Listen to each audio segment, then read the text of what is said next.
el Espíritu Santo nos guiará a toda la verdad. Esa es una expresión que precisamente sale de uno de los versículos que estudiaremos hoy.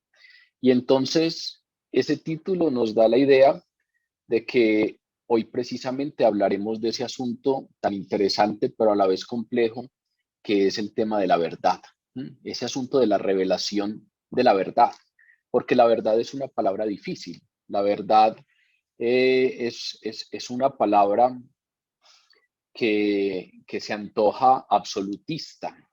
Es una palabra que plantea unos puntos específicos de vista. Es decir, que así como plantea que unas cosas son verdad, al mismo tiempo está definiendo que otras no lo son. Es decir, es un punto excluyente. Es un tema difícil. Es tan difícil el tema de la verdad que en la ciencia, por ejemplo, no hablamos de verdad.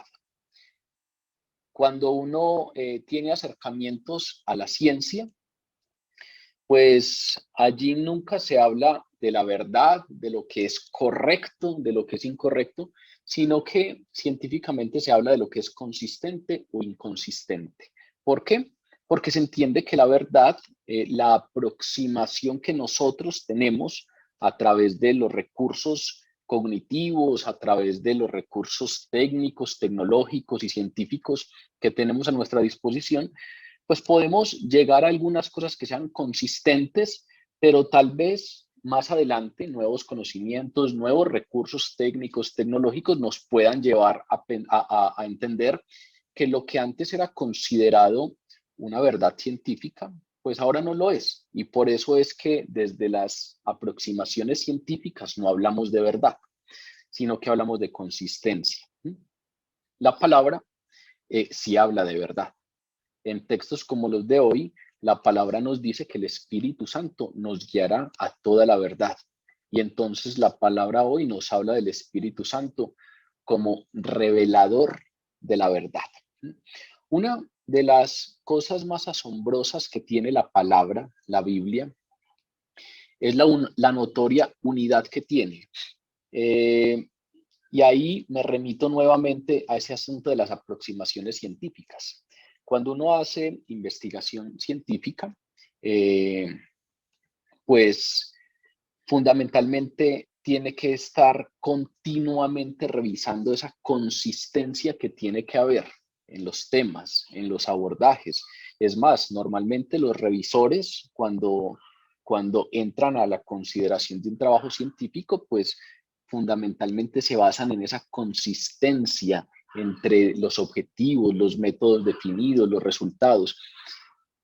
Cuando uno viene a la palabra, una de las cosas que más asombra es la consistencia que tiene, la notoria unidad que tiene la palabra.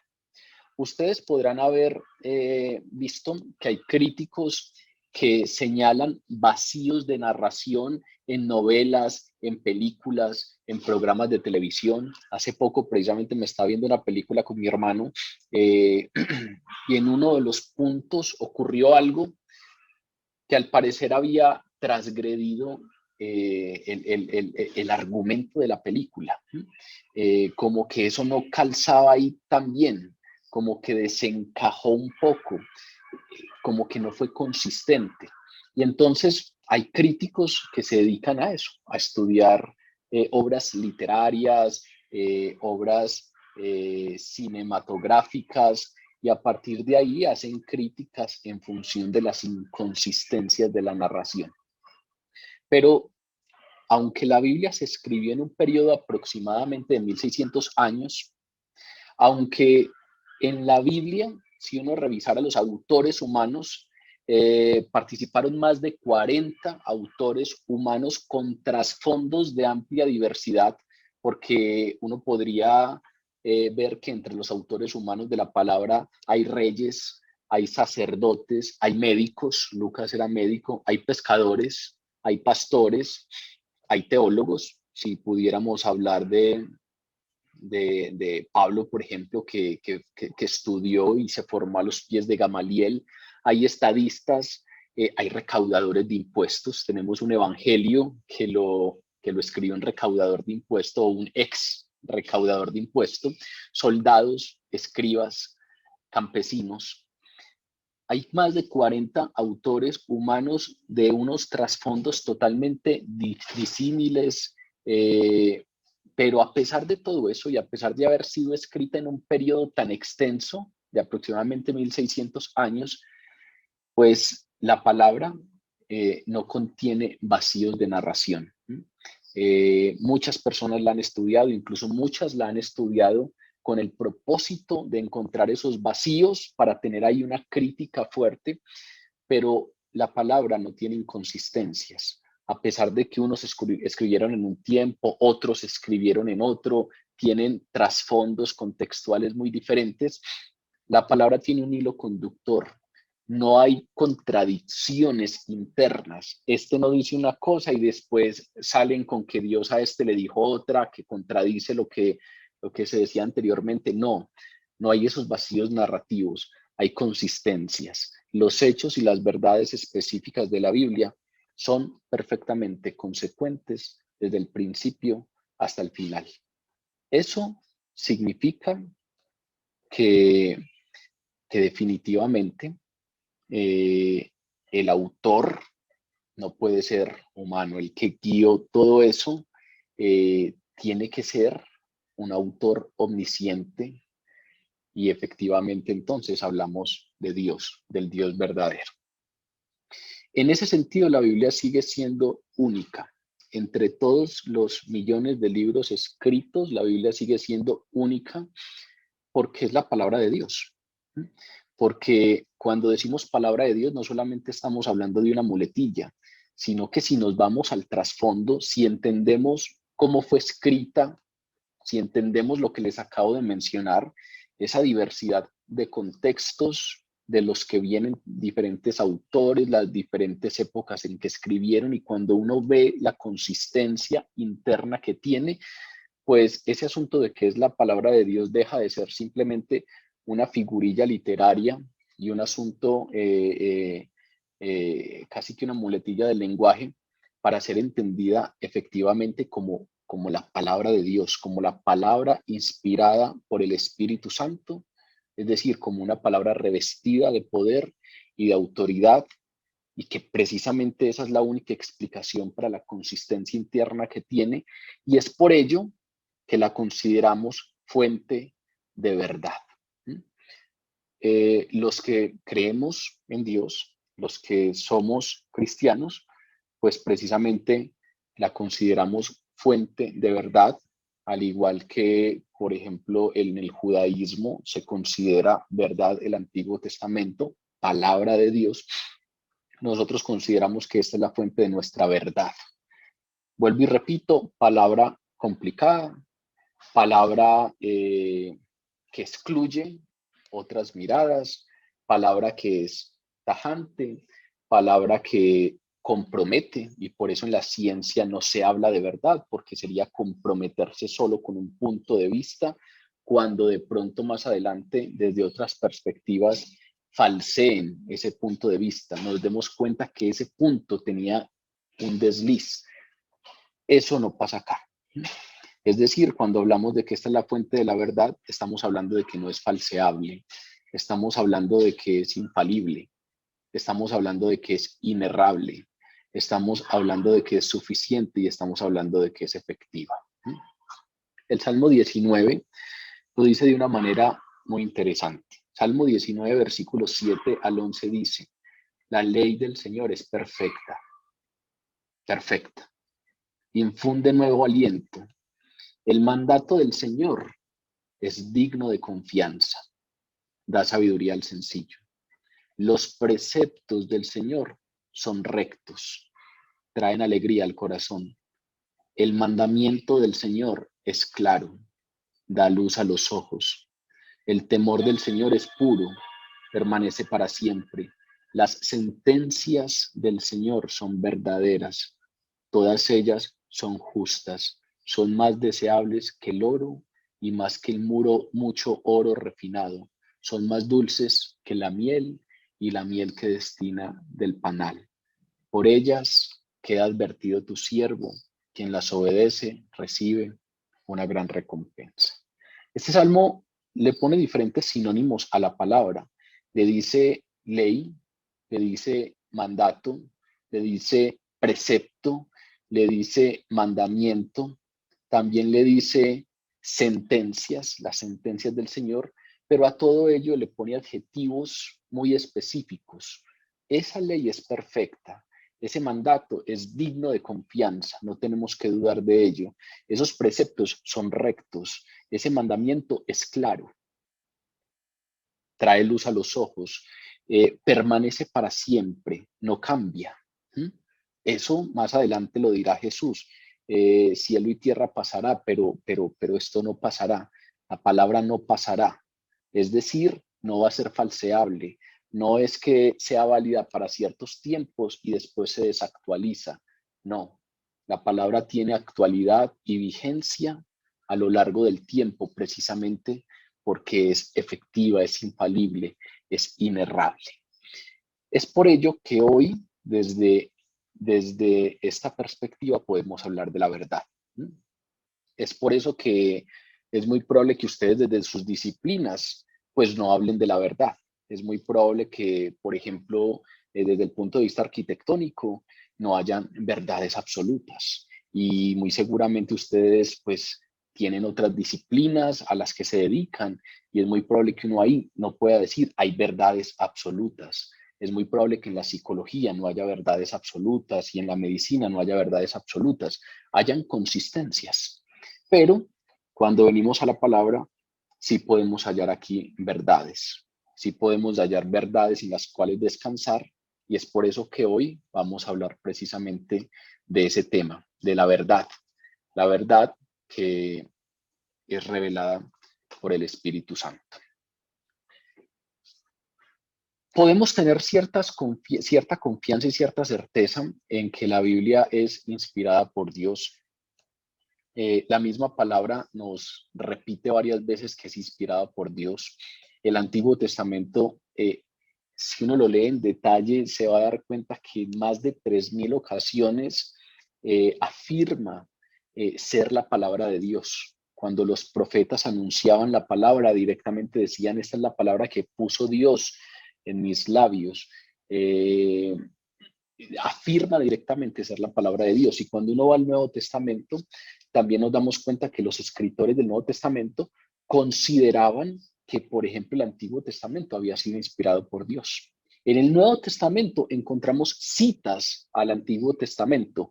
Más de 300 veces citaron los autores del Nuevo Testamento al Antiguo Testamento e indicaron claramente que era la palabra de Dios. Indicaron claramente que eran las escrituras. Cuando hablamos de las escrituras, nos estamos refiriendo a ese texto sagrado, a ese texto en el cual está contenida la palabra de Dios. Por ejemplo, Pablo en alguna ocasión le dijo a los romanos, esto está contenido en el capítulo 15 de la carta a los romanos, porque las cosas que se escribieron antes, es decir, el Antiguo Testamento, para nuestra enseñanza se escribieron a fin de que por la paciencia y la consolación de las escrituras tengamos esperanza. Es decir, ahí Pablo está diciendo, esas cosas que se escribieron antes, el Antiguo Testamento, son las escrituras. Y esos autores del Nuevo Testamento también declaraban que el Espíritu Santo era el que había inspirado el Antiguo Testamento. Por ejemplo, si vamos a la segunda carta de Pedro, en el capítulo 1, dice, porque nunca la profecía fue traída por voluntad humana, sino que los santos hombres de Dios hablaron siendo inspirados por el Espíritu Santo. Es decir, casi que basándonos en el Nuevo Testamento, ahí podemos empezar a tener cierta confianza de la autoridad que tiene el Antiguo Testamento. Nosotros que a veces somos muy de solo el Nuevo Testamento, vean cómo los autores del Nuevo Testamento citan el Antiguo Testamento y precisamente hablan de que esos hombres de Dios que escribieron y que hablaron allí en el Nuevo Testamento, cuyas palabras quedaron consignadas en el Antiguo, perdón, pues hablaron por inspiración del Espíritu Santo. Pero el Nuevo Testamento también da testimonio de su propia inspiración. Por ejemplo, en esa segunda carta de Pedro uno puede encontrar testimonios sobre las epístolas de Pablo. Uno puede darse cuenta cómo Pedro le daba cierta autoridad de palabra de Dios a lo escrito por Pablo. Vean, por ejemplo, esta cita tan interesante. Segunda de Pedro 3, del 15 al 16. Como también nuestro amado hermano Pablo, según la sabiduría que le ha sido dada, el Espíritu Santo, os ha escrito casi en todas sus epístolas, hablando en ellas de estas cosas, entre las cuales hay algunas difíciles de entender, las cuales los indoctos e inconstantes tuercen, como también las otras escrituras para su propia perdición.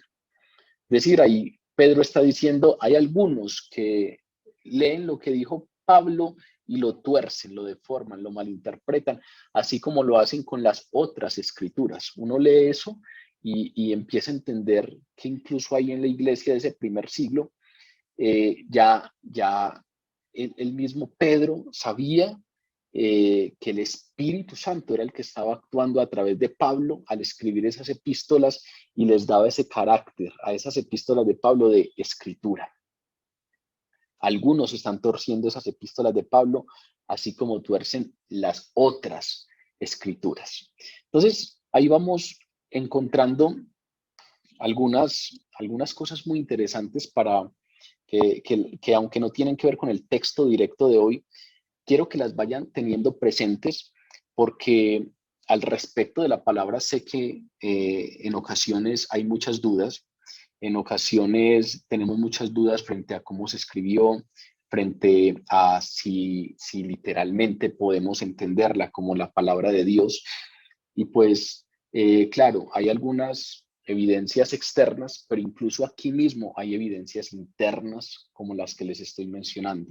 El libro del Apocalipsis, por ejemplo, afirma directamente ser inspirado por Dios. En su versículo inicial, si ustedes van al libro del Apocalipsis, capítulo 1, versículo 1, dice la revelación de Jesucristo que Dios le dio para manifestar a sus siervos las cosas que deben suceder pronto, y la declaró enviándola por medio de su ángel a su siervo Juan. Apocalipsis dice directamente que esta es la revelación de Jesús que se la dio a Juan a través del ángel. Pero tal vez valga la pena también para empezar a tener una idea general de la importancia que tiene la palabra, revisar un poco qué pensaba Jesús sobre la palabra. Revisar un poco qué pensaba Jesús, por ejemplo, sobre el Antiguo Testamento. Claro, cuando vivió Jesús, cuando Jesús tuvo su ministerio terrenal, cuando vivió como hombre, a eso me refiero, pues el Nuevo Testamento no había sido escrito. Las escrituras eran el Antiguo Testamento. Y a veces sería interesante que revisáramos un poco cuál era el protagonismo, cuál era la importancia o qué pensaba Jesús sobre esa escritura. Y cuando revisamos en detalle los evangelios y las palabras de Jesús, nos damos cuenta que Jesús, que es Dios encarnado, estableció la veracidad y la autoridad de la palabra. Estableció precisamente que el Antiguo Testamento es palabra de Dios y lo consideraba palabra de Dios, infalible. Si uno revisa los evangelios, Jesús citó el Antiguo Testamento más de 60 veces. Declaró, por ejemplo, lo que mencionamos ahora, que la escritura no puede ser quebrantada, que más fácil es que pase el cielo y la tierra a que se frustre una sola tilde de la ley. Si uno revisa los evangelios, se va a dar cuenta que Jesús enseñó basándose en temas del Antiguo Testamento y que en esas enseñanzas confirmó incluso la historicidad de numerosas personas y sucesos del Antiguo Testamento. Por ejemplo, en algún momento a Jesús le preguntan sobre el matrimonio y Jesús hace alusión a la creación. Jesús dice, en el principio Dios creó al hombre y a la mujer. A veces cuando empezamos a revisar ese asunto de si sí fuimos creados por Dios como hombre y mujer, creemos que solamente tenemos como fuente los primeros capítulos de la palabra, los primeros 11 capítulos del Génesis que hablan precisamente de los orígenes, pero no. Es que Jesús, precisamente enseñando sobre otros temas, se refirió a muchos de esos temas. Entonces, por ejemplo, Jesús enseñó que Adán y Eva fueron creados en el comienzo de la historia. Y él también habló, por ejemplo, de la historicidad del diluvio universal. Y Jesús, por ejemplo, habló como hecho histórico acerca de la destrucción de Sodoma. Y, por ejemplo, habló de la muerte de la esposa de Lot y habló de la existencia de los patriarcas. Esos primeros 11 capítulos de la palabra que los ponemos tanto en duda, que decimos que son solo mitología. Si uno revisa los evangelios, Jesús se refirió a muchos de esos hechos como hechos históricos. Habló, vuelvo y repito, de los patriarcas, de la esposa de Lot, de la destrucción de Sodoma, del diluvio. Pero incluso de ahí para acá también habló.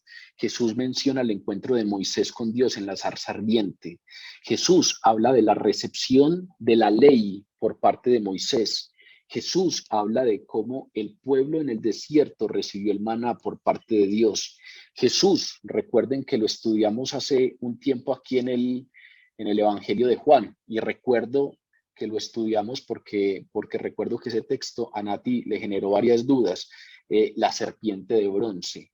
Jesús habla acerca de la serpiente de bronce que Dios le mandó a Moisés que levantara en el desierto para que todos los que fueran mordidos por esas culebras ardientes y estuvieran muriendo, miraran la serpiente y se sanaran.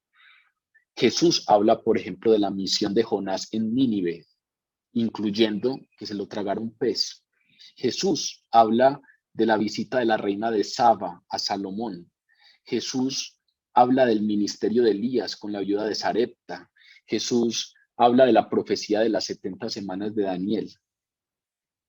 Entonces, cuando vemos que Dios mismo, Dios encarnado, si es que creemos que Él es nuestro Salvador y que es Dios encarnado, Dios mismo, entonces, sabía que las escrituras no contenían errores, y así lo dijo. Dios mismo encarnado, Jesús, sabía que las escrituras eran fuente de verdad, y así lo dijo. En su defecto, entonces, si no fuera así, estaríamos afirmando que entonces Jesús no sabía eso y lo dijo sin saber que fuera cierto o sin ser cierto. Y entonces, en ese sentido, estaríamos diciendo que Jesús sabía que la Biblia contenía errores y mintió. Y entonces, pues, estaríamos hablando de que Él no es Dios, de que Él está precisamente torciendo el sentido de la palabra y que por lo tanto entonces ahí no tendríamos sustento ni siquiera para nuestra fe en el Señor Jesús. Jesús, si lo entendemos como Dios, también nos lleva a entender la palabra como fuente de verdad. La citó constantemente, nos explicó, le explicó a la gente de la época y a través de lo que quedó escrito nos explica a nosotros muchos temas a través precisamente de citar al Antiguo Testamento, y entonces nos permite entender que para él precisamente esa escritura inspirada por el Espíritu Santo era fuente de verdad, era fuente de revelación clara, perfecta, en la que podemos confiar. Eso precisamente es lo que nos permite hoy abordar el tema de la verdad. Porque Jesús no solamente autenticó la verdad del Antiguo Testamento, sino que Jesús, además de autenticar la verdad del Antiguo Testamento en textos como los que les mencioné, también prometió revelar una verdad nueva a los discípulos. Y precisamente de eso es de lo que vamos a hablar. Jesús autentica la verdad que fue escrita antes de él, pero después promete revelar una nueva verdad a los discípulos, una nueva verdad que sería revelada mediante el Espíritu Santo.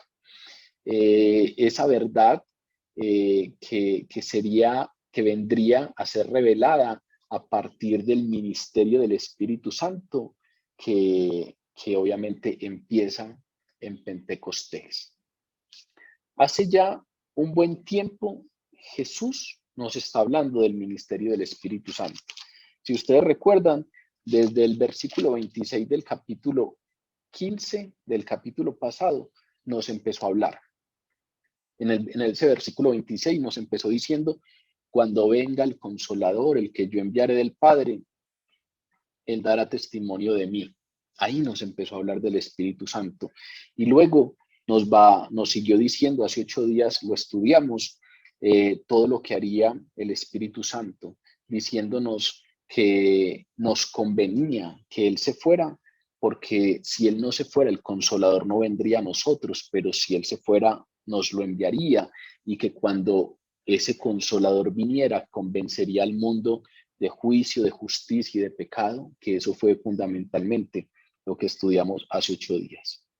Ahora, en este pasaje, Jesús promete más revelación por parte del Espíritu Santo. Jesús promete que la verdad, eso que entendemos como verdad, y vuelvo y repito, verdad es aquello que es revelado por Dios. Eso que entendemos como verdad, pues no solamente sería el Antiguo Testamento, sino que promete una nueva revelación a través del Espíritu Santo. Y esa es la piedra angular de esta sección de la palabra que estamos leyendo. Estos versículos que estudiaremos hoy, desde el 12 hasta el 15, son el punto central, medular de lo que Jesús le enseña a sus discípulos acerca del ministerio del Espíritu Santo. Sin más rodeos, comencemos. Era necesario contextualizarnos porque estamos hablando no de cualquier tema, y entonces es importante efectivamente que sepamos por qué podemos hablar de la verdad. Leamos entonces el texto, Juan, capítulo 16, versículos 12 al 15. Dice: aún tengo muchas cosas que deciros, pero ahora no las podéis sobrellevar. Pero cuando venga el Espíritu de verdad, Él os guiará a toda la verdad, porque no hablará por su propia cuenta, sino que hablará todo lo que oyere, y os hará saber las cosas que habrán de venir.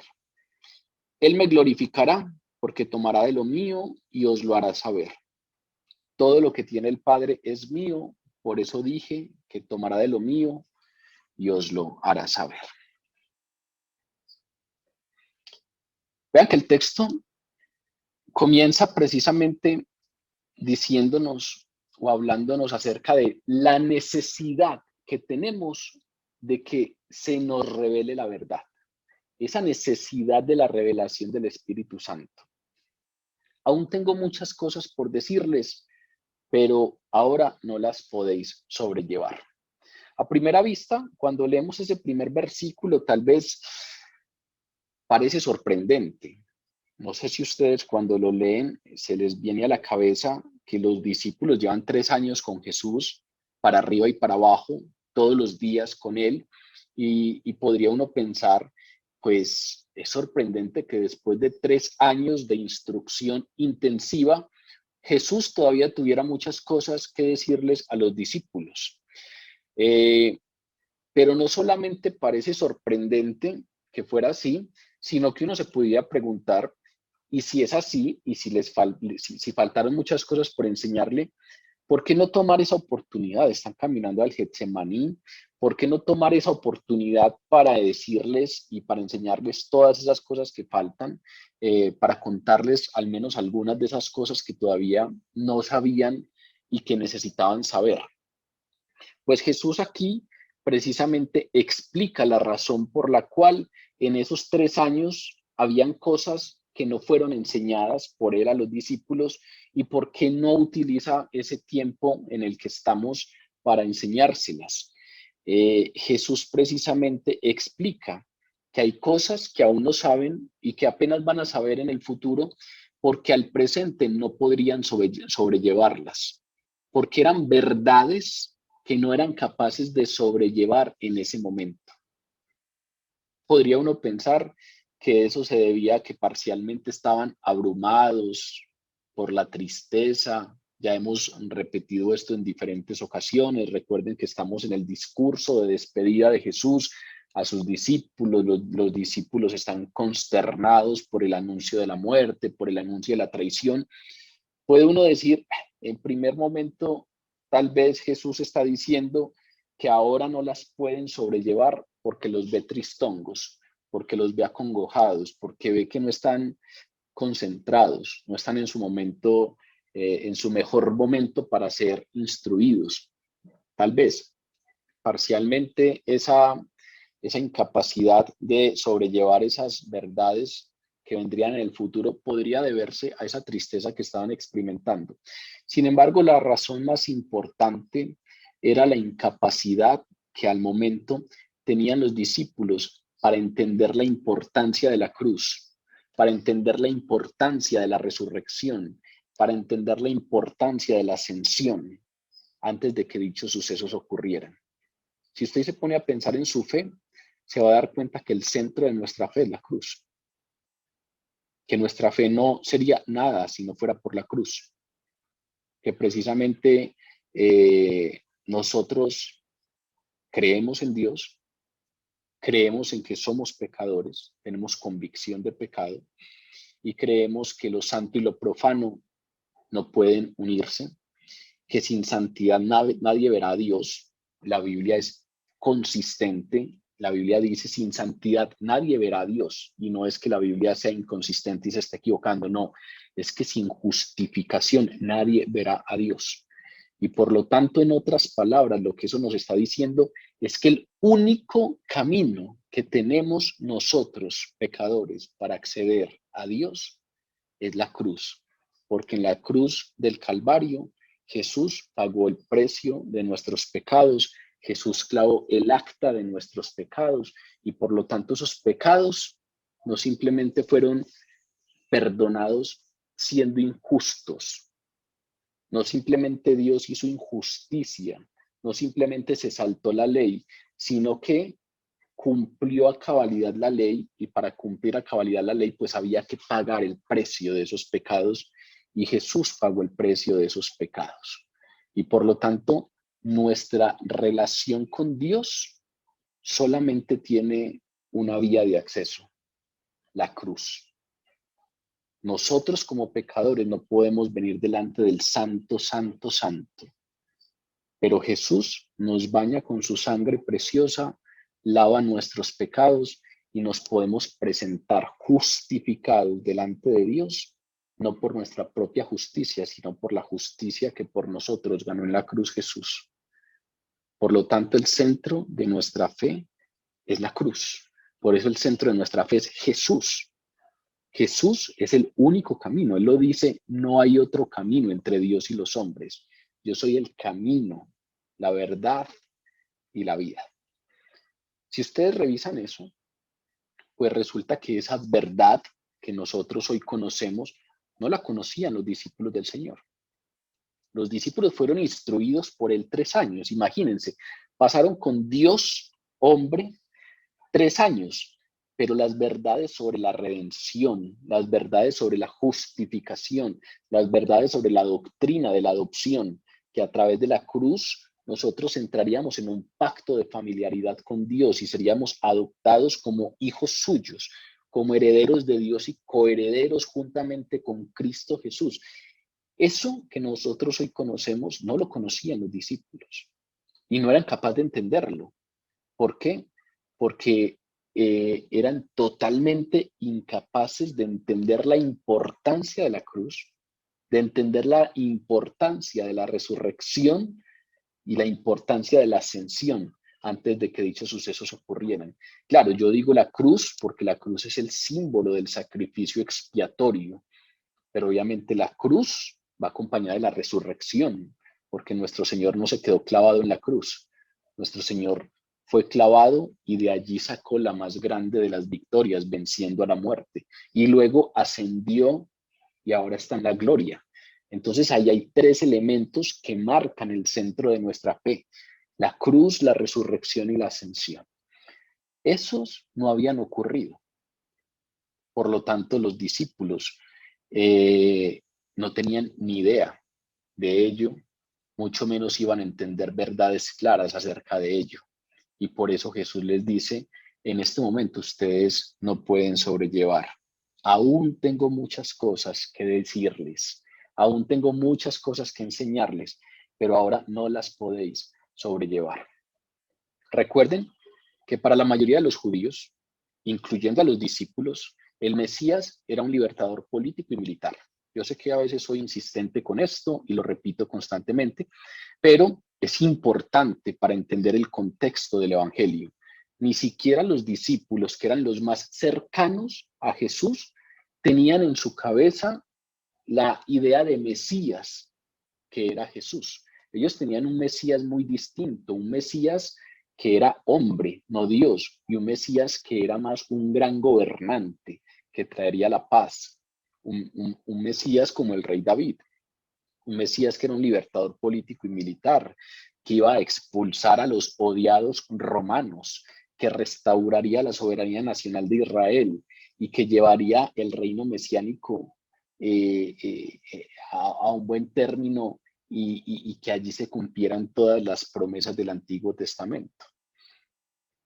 Eso que tenían en su cabeza, pues se alejaba mucho del concepto de un Mesías moribundo, de un Mesías que iba a ser arrestado, de un Mesías que iba a ser azotado y que no se iba a defender, de un Mesías que no vino a derrotar a los romanos, sino a conquistar el pecado y la muerte. Ellos tenían en la cabeza un asunto netamente físico, una pelea contra el imperio de turno, los romanos. Jesús vino a conquistar el pecado y la muerte. Ellos no tenían ni idea de esa idea de mesianismo. 3 años con Jesús, pero muchas cosas no las entendieron, sino hasta después de la cruz, la resurrección y la ascensión. Y muchas otras hasta después de Pentecostés. Por ejemplo, ustedes recordarán el episodio de la transfiguración. Jesús subió con sus 3 discípulos más cercanos, Pedro, Santiago y Juan, al monte de la transfiguración y delante de ellos se transfiguró.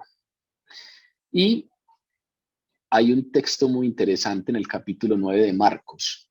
Dice Marcos, capítulo 9, versículo 9.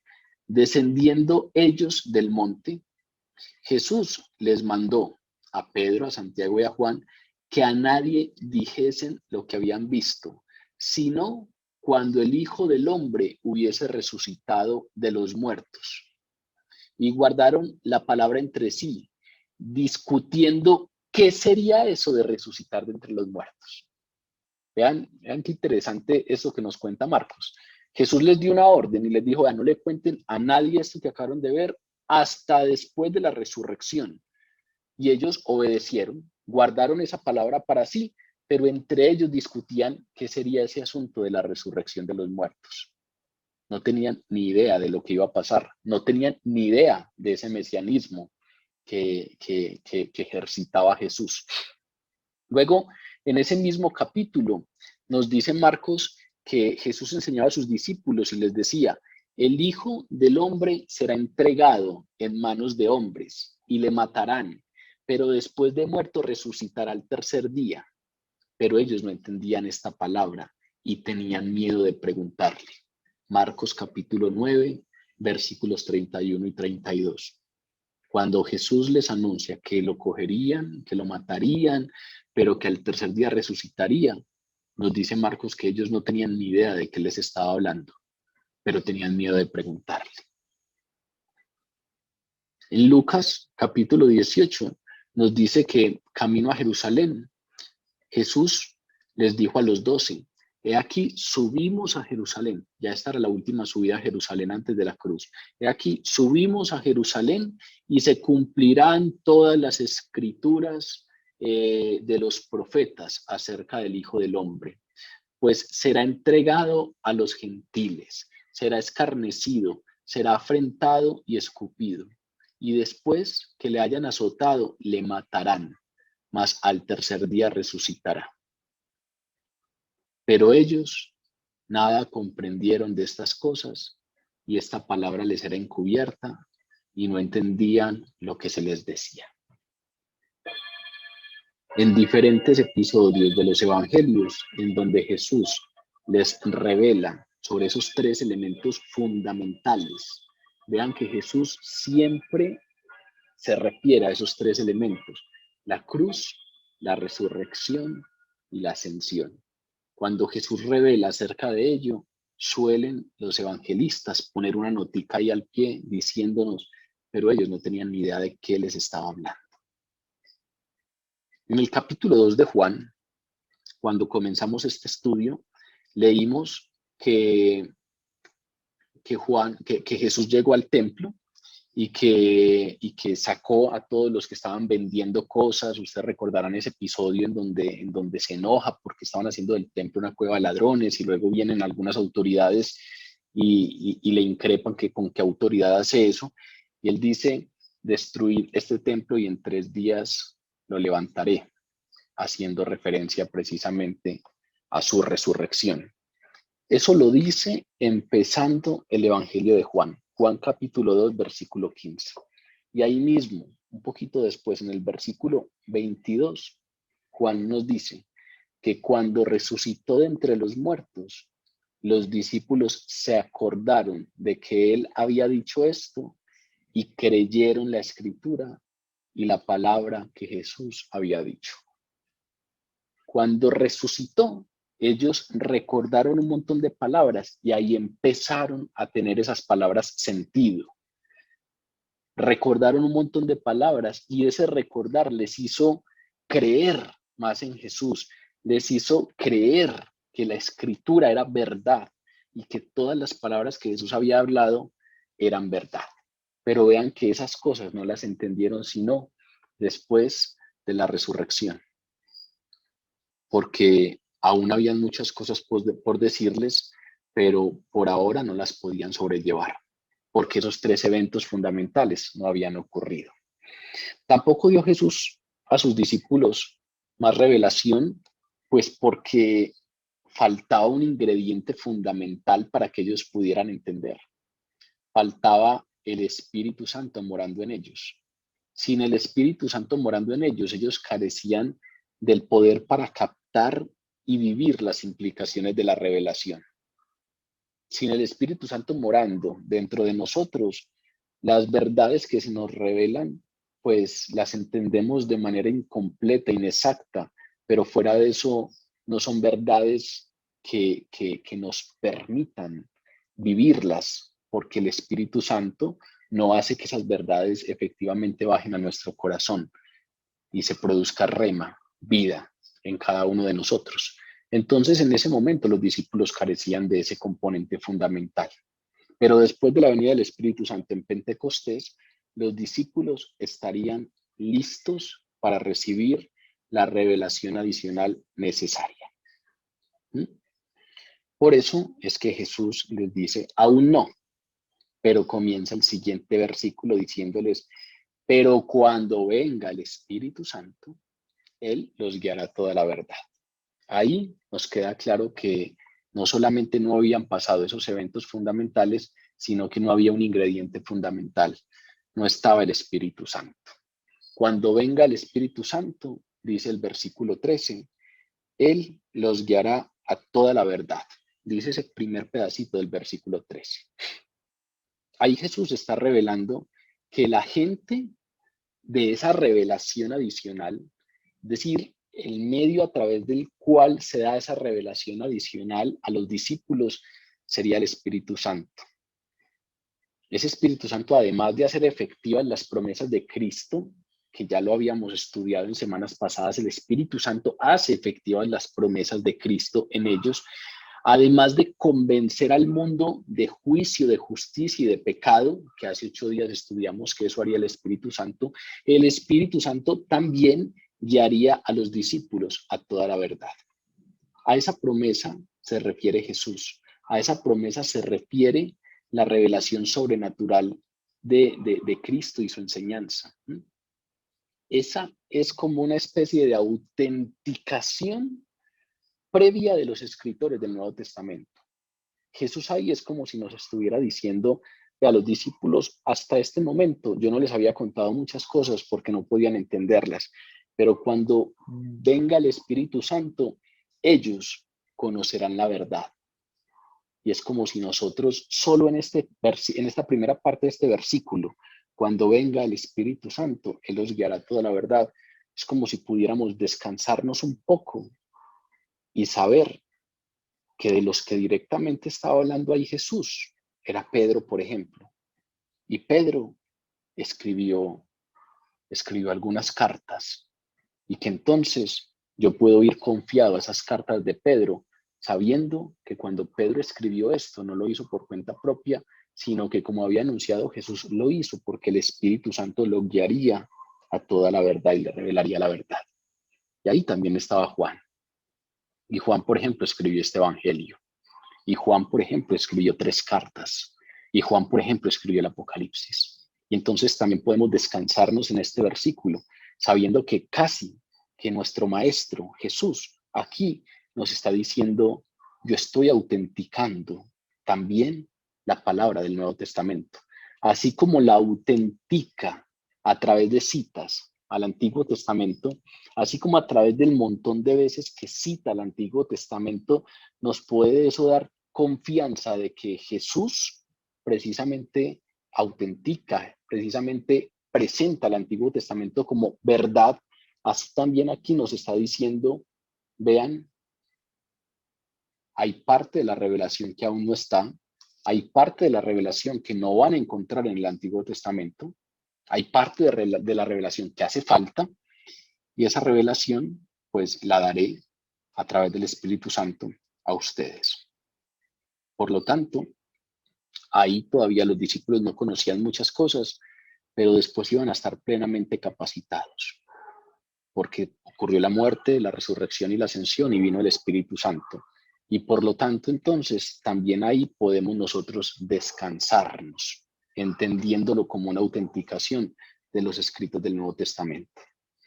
Es decir, es como si nos estuviera diciendo Jesús, el mismo Espíritu que inspiró el Antiguo Testamento, también inspiraría la revelación que falta, también inspiraría las cosas que aún faltan por escribirse. En 1 Corintios capítulo 2, versículo 9, Pablo escribió acerca de eso. Pablo escribió acerca de la inspiración del Espíritu a los escritores del Nuevo Testamento. 1 Corintios 2, versículo 9 dice, antes bien, como está escrito, cosas que ojo no vio, ni oído oyó, ni aún han subido en corazón de hombre, son las cosas que Dios ha preparado para los que le aman. Pero Dios nos las reveló a nosotros por el Espíritu, porque el Espíritu todo lo escudriña, aún lo profundo de Dios. Pablo ahí estaba diciendo que habían cosas que todavía no habían sido reveladas, que ojo no había visto, que oído no había oído, y que todas esas cosas fueron reveladas por el Espíritu de Dios. Es decir, el mismo Espíritu que inspira el Antiguo Testamento, aquí nos están enseñando que inspira a los escritores del Nuevo Testamento. Solo el Espíritu Santo, puesto que es Dios, el Espíritu Santo es una de las personas de la Trinidad, conoce lo que Dios conoce, conoce lo que las otras personas de la Trinidad conocen. Por eso es el único capacitado, es el único calificado para revelar la verdad divina al hombre. La Biblia precisamente por eso es infalible, porque al Espíritu de verdad le es imposible inspirar un error. Vean la manera como Jesús se refiere al Espíritu Santo. Pero cuando venga el Espíritu de verdad, es decir, las cosas que inspira el Espíritu Santo no son mentira, porque al Espíritu de verdad le es imposible inspirar un error, porque su definición, su atributo es la verdad, es el Espíritu de verdad. Es decir, la palabra podemos decir que es infalible, pues porque es el Espíritu de verdad el que la ha inspirado. Y ese término es muy complicado. Infalible, la infalibilidad de la palabra. Infalibilidad significa que no puede fallar, o equivocarse. Y entonces es una palabra compleja, porque estamos afirmando que precisamente todo lo que hay aquí es cierto y que todo lo que hay aquí es digno de autoridad. Y solamente podemos afirmar eso bajo el precepto de que todo lo que hay aquí es inspirado por el Espíritu, que es el Espíritu de la verdad, como lo habla Jesús o como lo nombra Jesús, y que por eso no puede inspirar un error. Hoy en día hay mucha disensión sobre ese asunto. Hoy en día hay muchas posturas que no consideran que podamos decir que la Biblia es infalible. Hace un tiempo me estaba leyendo un libro de un autor, R.C. Sproul, que hablaba de algo que me interesó mucho.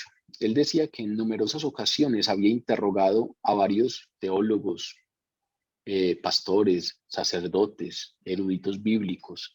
Los había interrogado y les había preguntado que si ellos consideraban que la Biblia era infalible, si era incapaz de fallar o de equivocarse, y que la mayoría o muchos de ellos decían no, no es infalible. Y entonces él les preguntaba, ¿usted cree que la Biblia es inspirada por Dios? Y le decían que sí. Luego él preguntaba, ¿usted cree que Dios podría inspirar un error? Y ellos decían que no. ¿Usted cree que toda la Biblia es inspirada por Dios? Y le decían que sí. ¿Usted considera que la Biblia tiene errores? No. ¿Usted considera que la Biblia es infalible? No. Dice él que en ese momento es en el que usualmente se tomaba una pastilla para el dolor de cabeza.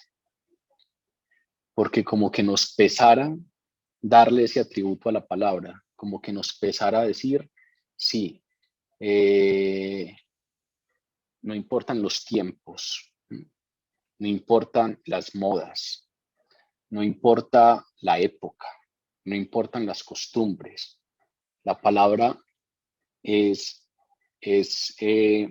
vigente y mantiene vigencia en el tiempo. Es inspirada por Dios. Dios no inspira errores. Toda la Biblia es inspirada por Dios. Por lo tanto, la Biblia no contiene errores. Por lo tanto, podríamos precisamente decir que es la fuente de verdad, que no falla, que no se equivoca y que por lo tanto es infalible. Aquí Jesús nos está hablando un poco de eso. Nos está diciendo que aún faltan muchas cosas por revelar y que el que las va a revelar es el Espíritu de verdad, aquel al que le es imposible inspirar un error. Y por lo tanto, podemos descansarnos en la palabra, sabiendo que el Maestro nos dice que esta es la fuente de verdad en la que podemos descansar. Esa promesa del Señor según la cual el Espíritu guiaría a los creyentes a toda la verdad, pues hace referencia a varios casos o a varias cosas. En especial hace referencia a los escritores del Nuevo Testamento, pero también se extiende en un sentido secundario a la obra de iluminación del Espíritu Santo. El Espíritu Santo instruye y enseña a los creyentes. Juan, en su primera carta, capítulo 2, lo dice de esta manera: vosotros tenéis la unción del Santo y conocéis todas las cosas.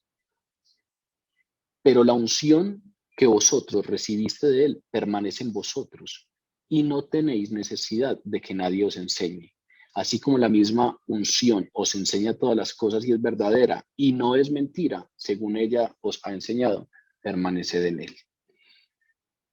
Juan ahí lo que estaba diciendo era, si ustedes son guiados por el Espíritu Santo, si ustedes tienen la unción del Santo, si ustedes tienen el Espíritu Santo y dejan que ese Espíritu los controle, pues Él los va a guiar a conocer todas las cosas.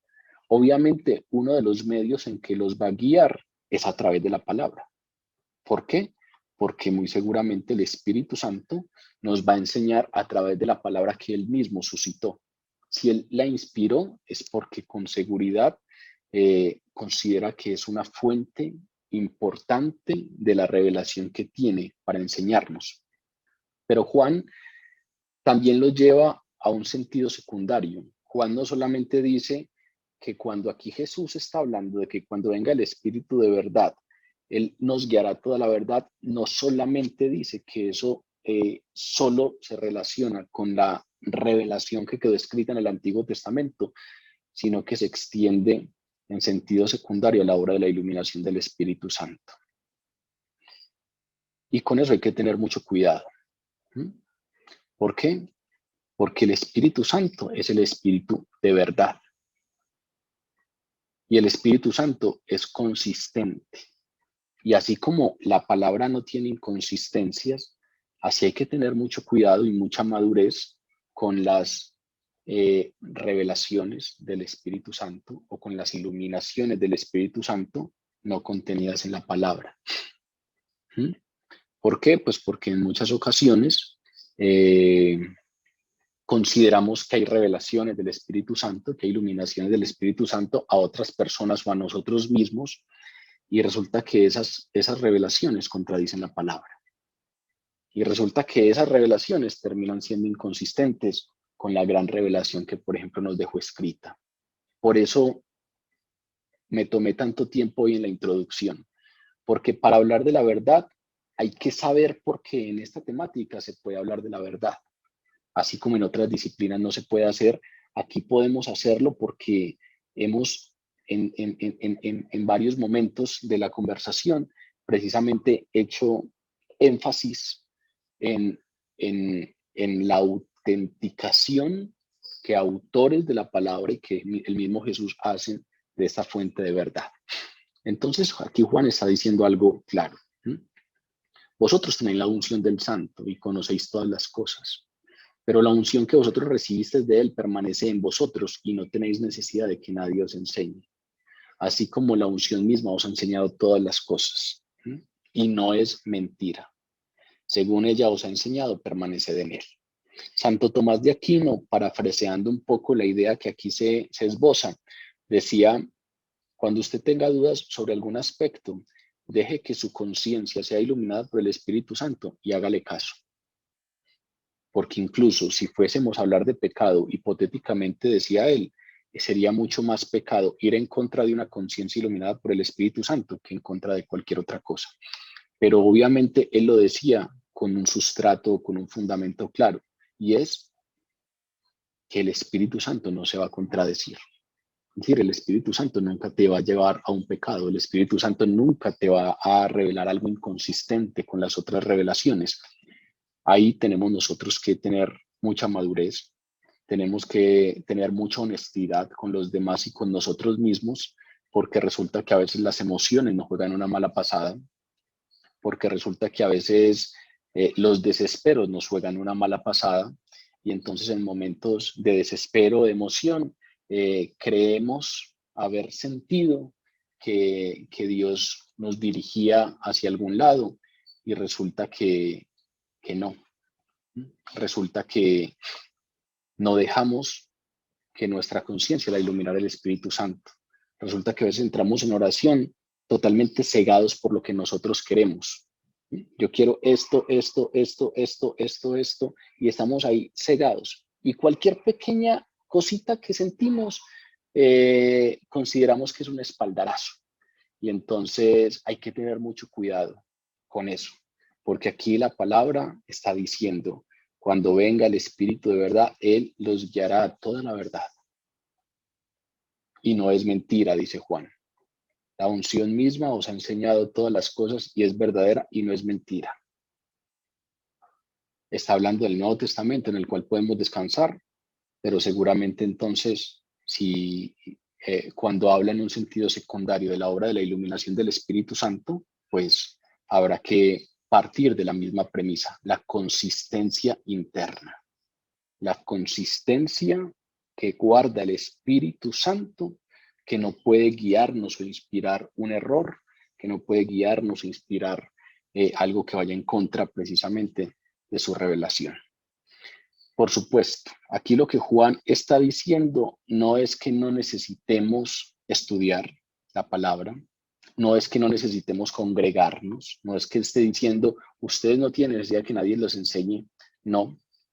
Aquí lo que le está diciendo es, la fuente primaria de su formación es el Espíritu Santo. Si se van a sentar a estudiar, tiene que ser con la guía del Espíritu Santo. Si no, eso es un ejercicio intelectual. Hay muchas personas que intelectualmente estudian la palabra. Como les decía ahora, hay historiadores o hay incluso algunos que entran a estudiar la palabra solo para hallar esas inconsistencias y tener de qué pegarse precisamente para generar críticas.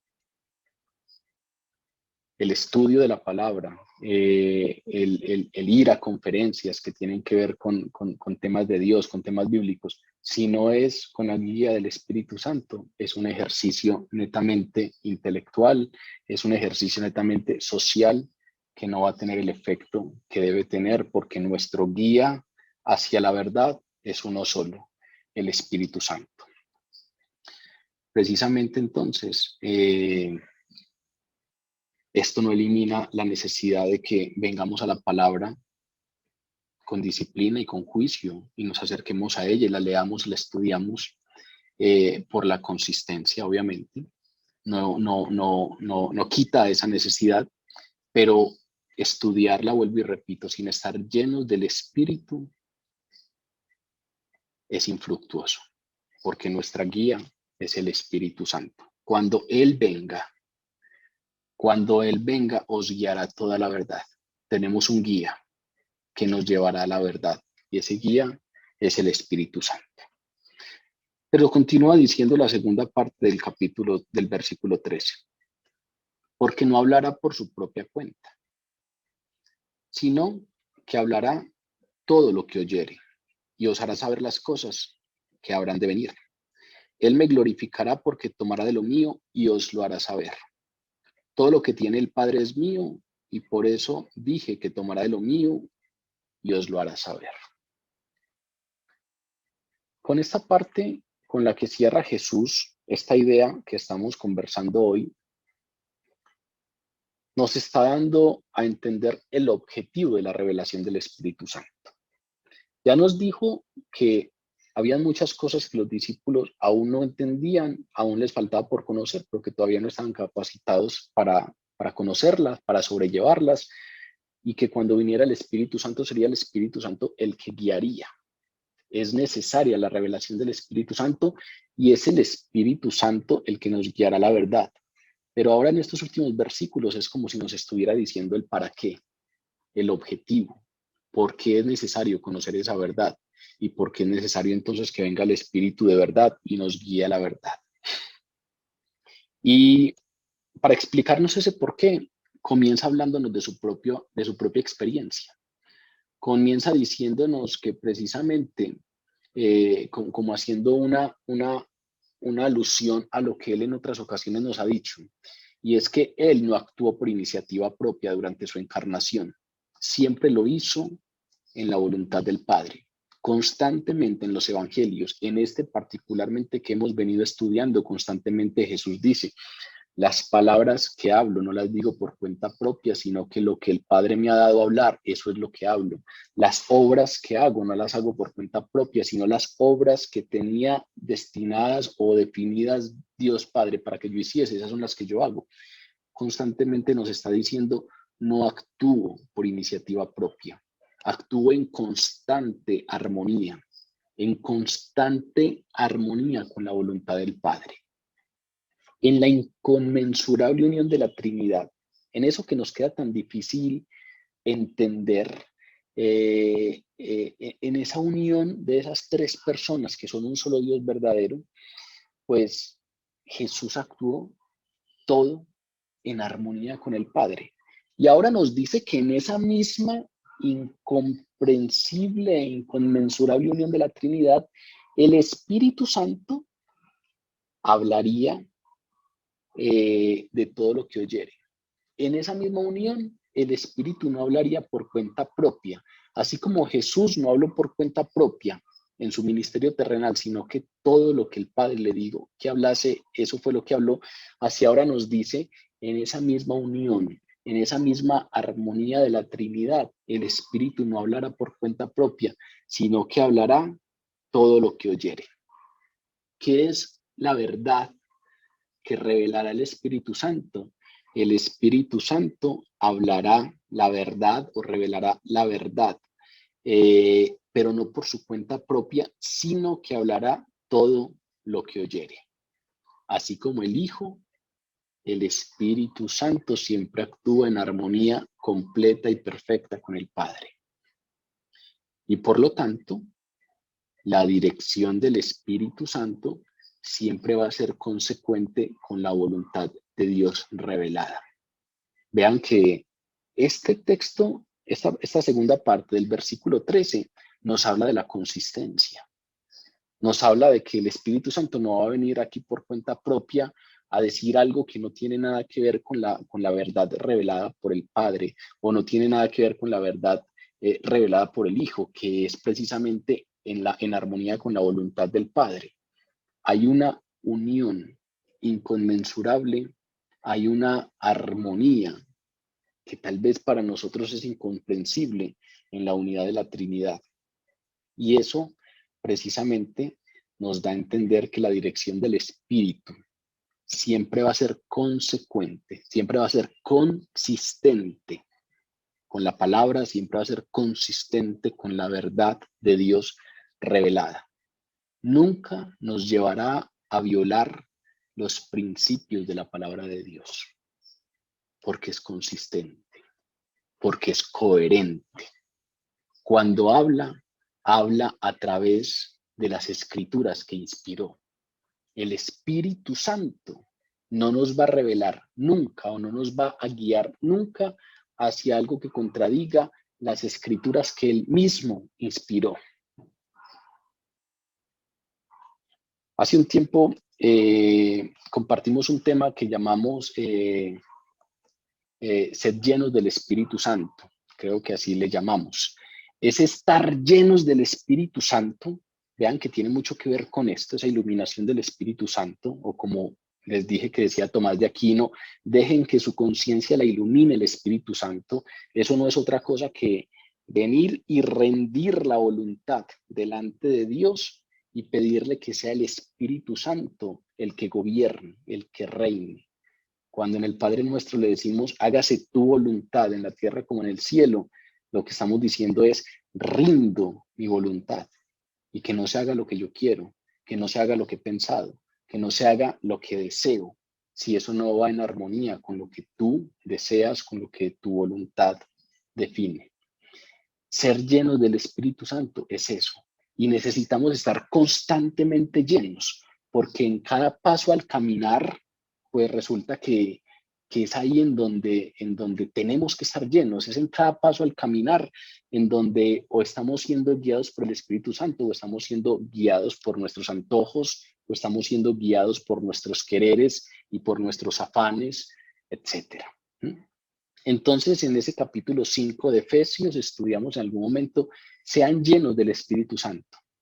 Pero resulta que ese estar llenos del Espíritu Santo comienza con permitir que la palabra de Cristo more en abundancia en nosotros.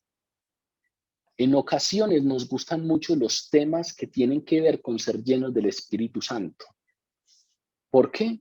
Porque anhelamos la instrucción del Espíritu Santo. Todos, estoy seguro que todos los que estamos aquí reunidos anhelamos la instrucción del Espíritu Santo. Anhelamos que frente a algún proyecto específico, frente a una decisión específica, frente a la crianza de los hijos, frente a sobrellevar el matrimonio, frente a sobrellevar las labores del trabajo, frente a todo lo que hacemos, estoy totalmente seguro que todos anhelamos la instrucción del Espíritu Santo. Pero aunque a veces anhelamos la instrucción del Espíritu Santo, no vamos a la palabra. Queremos que el Espíritu Santo guíe nuestros pasos, pero no vamos a la palabra. Porque a veces creemos que la palabra tiene que ver con estudio, a veces creemos que la palabra tiene que ver con intelecto, a veces creemos que la palabra tiene que ver con una disciplina específica. Es que eso es para los que estudiaron teología, o eso es para los sacerdotes, o eso es para los que predican. Pero es que resulta que la palabra no tiene de ninguna manera que ver con eso. La palabra tiene que ver con la vida, no con el conocimiento. La palabra tiene que ver con las instrucciones para nuestra vida. La palabra tiene que ver con la guía del Espíritu Santo para cada paso al caminar. Las instrucciones de vida dadas por los apóstoles en el Nuevo Testamento, por ejemplo, tienen que ver con la palabra.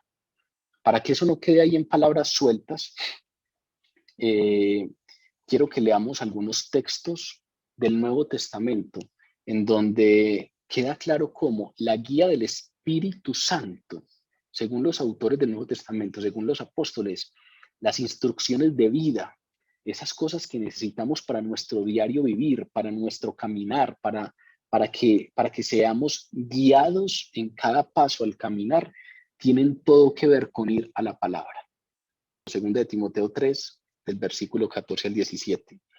Pero persiste tú en lo que has aprendido y te persuadiste. Timoteo era el siervo de Pablo. Vea que Pablo le está dando consejos de vida a su siervo, a su seguidor, a su amigo Timoteo. Persiste en lo que has aprendido y te persuadiste, sabiendo de quién has aprendido y que desde la niñez has sabido las sagradas escrituras, las cuales te pueden hacer sabios para la salvación por la fe que es en Cristo Jesús.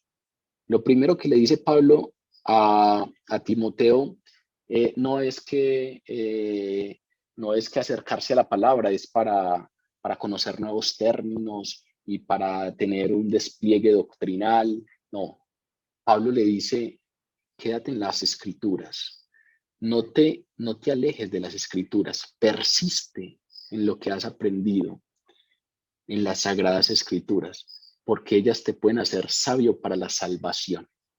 Vean que no es la sabiduría aplicada a lo teórico, no es el conocimiento por el conocimiento, es la sabiduría para la vida.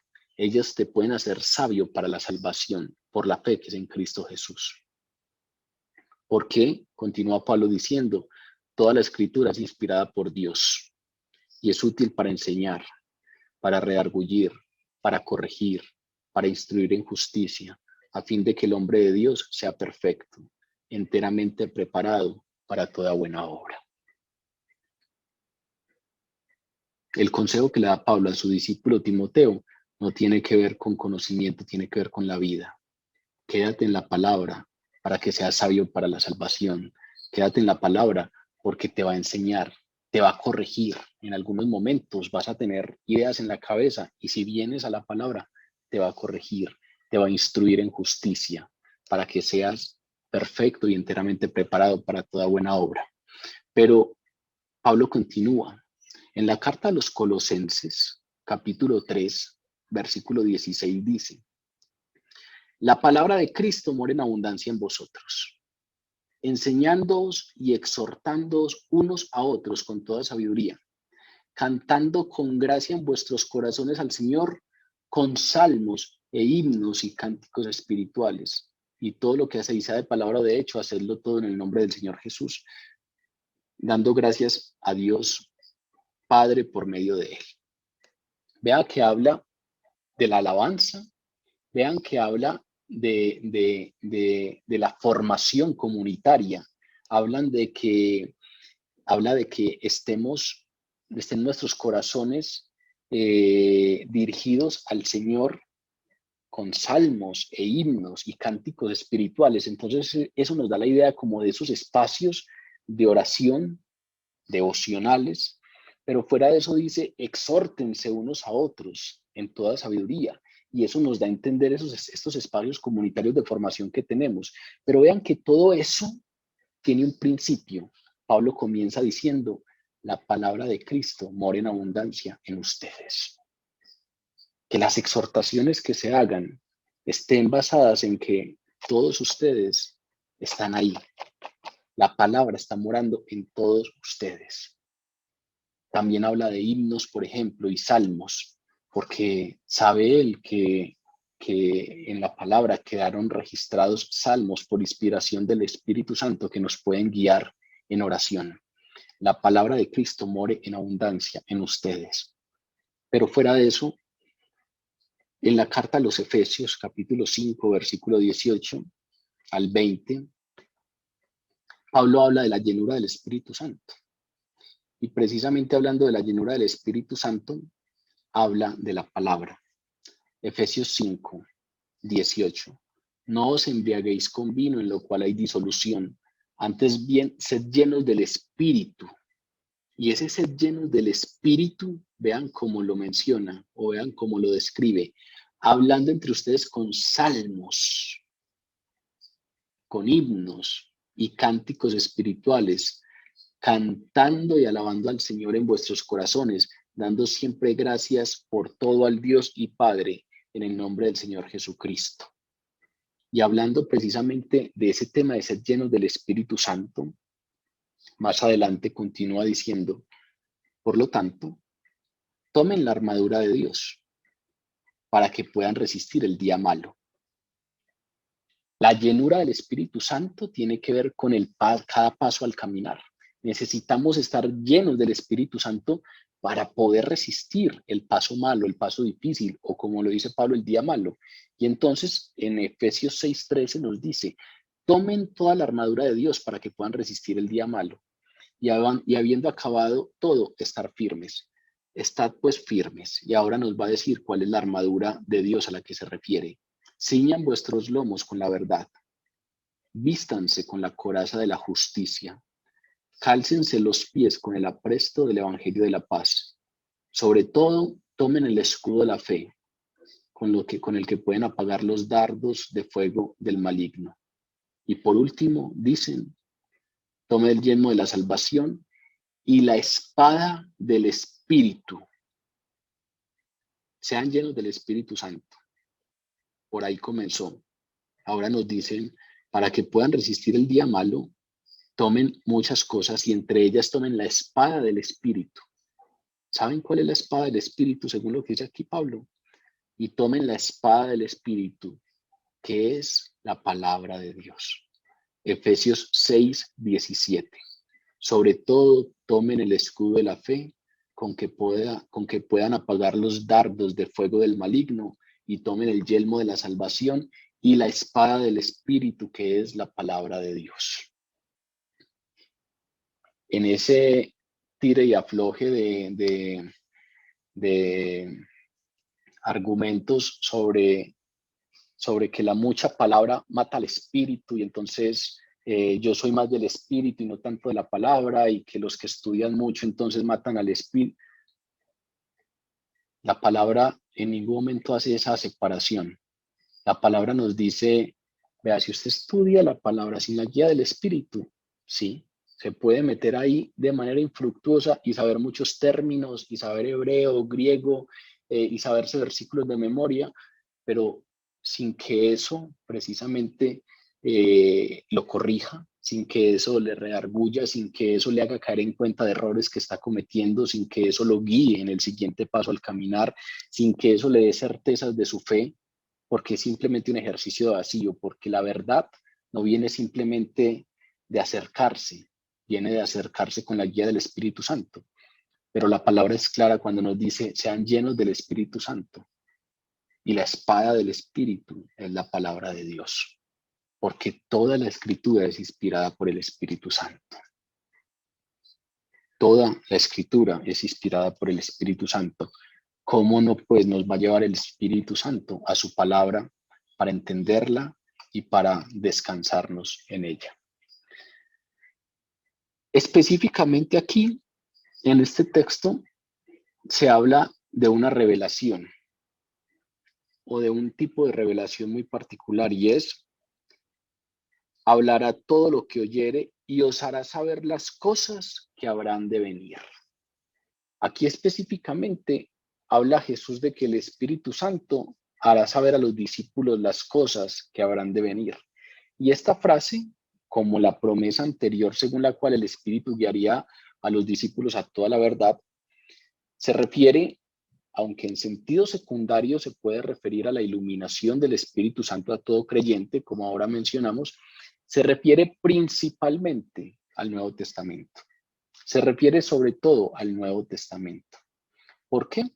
Pues porque precisamente el Nuevo Testamento comprende la historia completa desde Pentecostés, desde que nació Jesús, pero desde Hechos de los Apóstoles comprende la historia completa desde Pentecostés hasta el estado eterno. Hace poco estábamos en una pequeña comunidad con la que me reúno hace muchísimos años, hace unos 16 años. Estábamos precisamente hablando un poco de la palabra y una de mis buenas amigas de allí, de la comunidad, de la coinonía, nos estaba contando que ella se aproxima a la palabra y le interesa entender los eventos o los organiza en su cabeza casi como eventos históricos, como que primero pasó esto y luego pasó esto y luego pasó esto y de pronto no necesariamente se acuerda exactamente en qué libro, pero sí tiene una idea casi que histórica. Y vean que uno podría hablar de la revelación del Espíritu Santo en términos históricos. El Espíritu Santo va revelando verdades de ciertos tiempos y cuando vivió Jesús, pues Jesús dice, vea, el Espíritu Santo ya reveló de aquí para atrás, pero de aquí para adelante faltan cosas por revelar y no se las enseña porque todavía no las pueden sobrellevar, pero cuando Él venga se las enseñará. Y si ustedes ven ese espacio de ahí para adelante, podríamos brincar en ciertos momentos, pero ese espacio está comprendido entre Pentecostés y la gloria eterna. Ese espacio está comprendido entre Pentecostés y la segunda venida de Jesús, y luego el reinado terrenal de Jesús, y luego el juicio y la gloria eterna, la nueva Jerusalén. No hay ningún otro tiempo que no esté comprendido ahí, porque es que el Nuevo Testamento nos habla desde Pentecostés hasta el estado eterno. De manera pues que si ustedes ven la palabra comprende desde los orígenes, en donde se nos habla de la creación, hasta el estado eterno. Ahí entonces como que hay claridades en que se abarca todo el espacio de revelación. Por eso dije de manera secundaria, pueden haber iluminaciones del Espíritu Santo, pero en un sentido muy especial, esta palabra se refiere sobre todo al Nuevo Testamento, a lo que Él nos iría a revelar o nos reveló en el Nuevo Testamento, en donde está comprendido todo lo que habría de venir. Para ellos, pues lo que habría de venir a medida que, que se iban revelando cosas que ellos no conocían. Por ejemplo, cuando vino Pentecostés, todavía los discípulos creían que la salvación era solo para los judíos. Recuerden que fue necesario luego que Pedro tuviera una visión allí en la casa de Cornelio para entender que esto también era para los gentiles. Vean que habían revelaciones que se iban añadiendo hasta las revelaciones finales que se le fueron dadas a Juan en la isla de Patmos acerca del estado eterno, o lo que llamamos la escatología bíblica, es decir, las cosas del final de los tiempos. Escatología significa lo que ha de acontecer en el final de los tiempos, y precisamente de eso es que nos habla el Apocalipsis. Jesús entonces prometió que el Espíritu revelaría la verdad a los discípulos y les dio el propósito de esa verdad. Y ese propósito lo dice a partir del versículo 14. Él me glorificará, porque tomará de lo mío y os lo hará saber. El ministerio del Espíritu Santo es glorificar a Jesucristo, haciendo saber todo, la verdad, haciendo saber toda la verdad sobre Jesús. El ministerio del Espíritu Santo, ya nos había dicho Juan en el versículo 26 del capítulo 15, que cuando viniera el Consolador daría testimonio de Jesús. El ministerio del Espíritu Santo es dar testimonio de Jesús. Ahora vuelve y nos dice, Él me glorificará porque tomará de lo mío y os lo hará saber. Ese ministerio del Espíritu es glorificar a Jesucristo, haciéndonos saber toda la verdad sobre Él. Así como Cristo glorificó al Padre revelándonoslo. Vean que aquí nos está diciendo algo claro Jesús. El Espíritu no apunta hacia Él, sino hacia el Hijo. El Espíritu apunta hacia el Hijo. Y esa es una verdad que a veces olvidamos. Esa es una verdad que a veces algunos cristianos olvidamos o pasamos por alto cuando nos centramos más en los dones y en las bendiciones del Espíritu que en Jesucristo y su obra. Dice la palabra que el ministerio del Espíritu es revelarnos la verdad sobre Jesús. Y precisamente en el texto anterior que estudiamos la semana pasada, nos dice Jesús que el ministerio del Espíritu Santo está relacionado con convencer al mundo de pecado, de justicia y de juicio.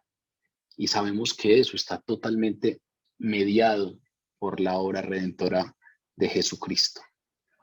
El Espíritu no presentaría un mensaje independiente, nos lo vuelven a reafirmar. No presentaría un mensaje diferente al que los discípulos ya habían aprendido de Cristo, sino que los discípulos recibirían guía para entender de Jesús aún más, para entender mucho más lo que Jesús les había enseñado y para desarrollar algunos principios que ya habían sido establecidos. Por ejemplo, se les había hablado de la muerte, pero no entendían. Se les había hablado de la resurrección, pero no entendían. Cuando uno se lee las cartas de Pablo, se da cuenta que lo que hace Pablo es desarrollar ese principio, volver al tema de la muerte y resurrección y desarrollarlo de una manera clara. Entonces, no son revelaciones que el Espíritu presente de manera independiente contradiciendo lo que Jesús les había enseñado, sino por el contrario, son revelaciones que llevan a entender nuevos aspectos, que llevan a entender mucho más lo que Jesús enseñó y a desarrollar de manera adecuada los principios que Jesús había establecido. Pero también recibirían iluminación para sucesos venideros, como lo que, por ejemplo, pasó en casa de Cornelio para la integración a la iglesia de los gentiles, o lo que pasó en la isla de Patmos acerca de lo que habría de venir en el final de los tiempos, escrito en el Apocalipsis. El Espíritu Santo iría abriendo la verdad, iría revelando esa verdad a medida que los discípulos tuvieran comprensión para manejarla, para entenderla. Entonces va cada vez revelando un poco más. Y vean que, por ejemplo, ese libro duro del Apocalipsis lo revela más tarde, lo revela al final, el último libro escrito de la palabra, porque precisamente esa verdad como que era destapada, como que era revelada paulatinamente en la medida en que los discípulos iban comprendiendo cosas y tenían la capacidad y la comprensión espiritual. Por último, el testimonio del Espíritu Santo es el que da el testimonio último de la veracidad de las Escrituras. Él tomará de lo mío y os lo hará saber, y todo lo que tiene el Padre es mío, por eso dije que tomará de lo mío y os lo hará saber. El Espíritu Santo finalmente habla de la unidad que tiene en la Trinidad. Siendo Dios, habla de la revelación divina. Y por lo tanto, es el Espíritu el que da en última instancia testimonio de la veracidad de las Escrituras.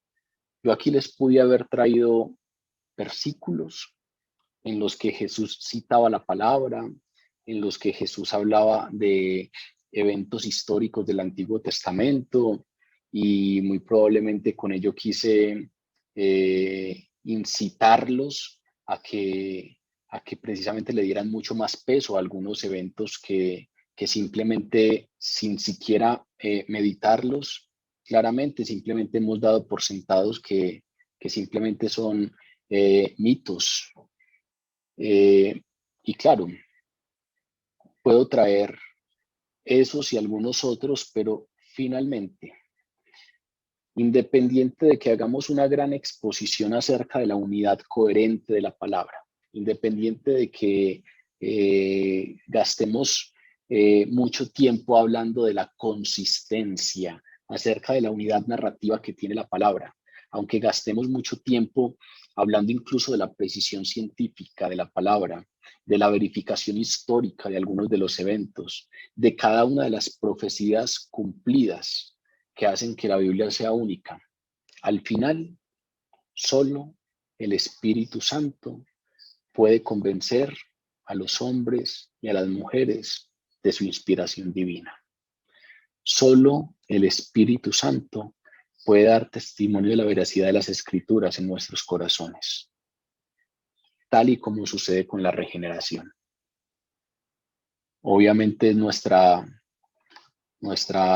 responsabilidad compartir las buenas nuevas, pero podemos esbozar muy claramente la doctrina de la regeneración y podemos esbozar que es por gracia, por medio de la fe, y que en el momento en el que el pecador se arrepiente, el Espíritu Santo cambia su naturaleza, y podemos explicarlo de la manera más clara posible. Pero el Espíritu Santo es el único que obra la regeneración. El Espíritu Santo debe obrar en las vidas de las personas para que cambien su perspectiva de la Biblia, que es la palabra escrita, y de Jesucristo, que es la palabra encarnada. Podemos hablar mucho acerca de que Jesús no simplemente es un profeta o no simplemente es un hombre cualquiera, sino que es Dios, pero es necesario que obre el Espíritu Santo en nosotros para que cambiemos la perspectiva acerca de Jesucristo, acerca de la palabra encarnada, y entendamos que precisamente es el Señor, Salvador, Redentor, es Dios mismo que dejó toda la gloria que le era propia y se humilló hasta lo sumo, presentándose como siervo, y fue hasta la muerte en la cruz, amándonos al extremo por nuestra redención. Así como eso, podemos entenderlo en términos cognitivos, pero es necesario que el Espíritu obre en nosotros para que efectivamente entendamos a Jesús como Señor. Así también es necesario que el Espíritu obre en nuestras vidas para que cambiemos nuestra perspectiva frente a la palabra escrita, frente a la revelación del Espíritu de verdad, frente a la Biblia. Y entendamos precisamente que el Espíritu Santo es el que guía hacia la verdad, y que pueden haber iluminaciones secundarias, pero hay una revelación clara, hay una revelación escrita, hay una revelación que el mismo Jesús le da autenticidad, el mismo Jesús le da autoridad a través de las citas, y precisamente para entender esto como fuente de verdad es necesario la obra del Espíritu Santo. Porque hablar de la verdad no es sencillo, porque hablar de la verdad no es un tema menor, porque hablar de la verdad precisamente implica que estamos hablando de algo infalible, estamos hablando de algo inerrable, estamos hablando de algo donde no hay error, donde no hay fallo. En otros campos difícilmente podemos hablar de eso. Hoy la palabra nos está diciendo, pues sí, aunque en otros campos sea difícil, el Espíritu Santo les revelará la verdad. El Espíritu Santo ha revelado la verdad y revelará la verdad. Y ahí tenemos la palabra. Entenderla como la verdad, pues es el principio para entender este texto. Es el principio para acercarnos a esa revelación. Es el principio para creer efectivamente que lo que aquí dice es verdad, descansarnos en ello, pero también dejar que nos corrija.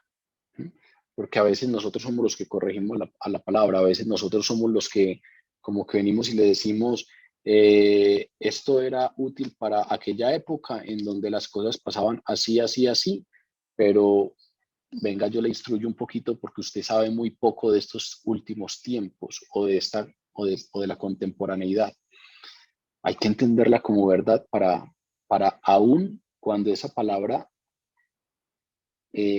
no sea totalmente cómoda, yo aún la acepte como verdad y le pida a Dios que aunque sea difícil, entenderla o aplicarla, sea Él el que me dé la convicción de verdad, porque el Espíritu Santo es el único que puede dar esa convicción.